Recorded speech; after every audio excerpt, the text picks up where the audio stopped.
IVF చికిత్సలో 25% భారీ discount, free doctor consultation, free ultrasound scan, logo launch, Andro max advanced male infertility centre ను కూడా ప్రారంభించారు.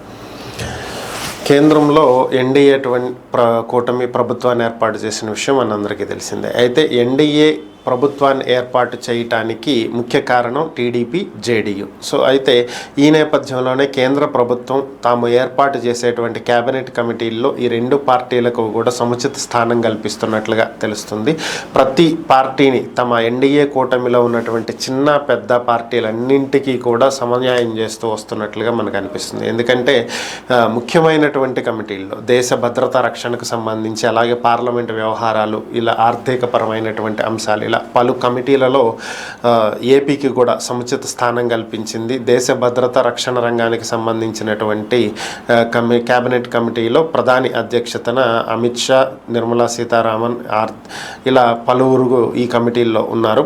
మరికొంతమంది కేంద్ర మంత్రులు ఉన్నారు. ఇక పార్లమెంటరీ పార్టీ వ్యవహారాలకు సంబంధించి కింజరపు రామ్మోహన్ నాయుడిని దీంట్లో నియమించడం జరిగింది. అలాగే ఇతర ఆర్థిక వ్యవహారాలు, పార్లమెంటు వ్యవహారాలతో పాటు మరొక కమిటీలో కూడా ఈయనకు చోటు దక్కింది. ఇలా పలు కమిటీల్లో టీడీపీకి, జనసేనకు, బీజేపీకి చెందినటువంటి ఏపీ ఎంపీలకు కూడా స్థానం కల్పిస్తూ కేంద్రం ఒక నిర్ణయం తీసుకోవటం జరిగింది. సో దీన్ని బట్టి టీడీపీకి అధిక ప్రాధాన్యత అయితే దక్కుతుంది కేంద్రంలో అనేది అర్థమవుతున్నటువంటి పరిస్థితి.